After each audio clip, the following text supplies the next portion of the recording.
Welcome to another video tutorial. In this video I will tell you about the screen mirroring settings in Vivo T3x.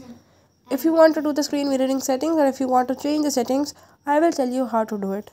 Before I jump to the video, if you are new to my channel, don't forget to subscribe and press the bell icon. For further details, now let's watch the video and see how to do it.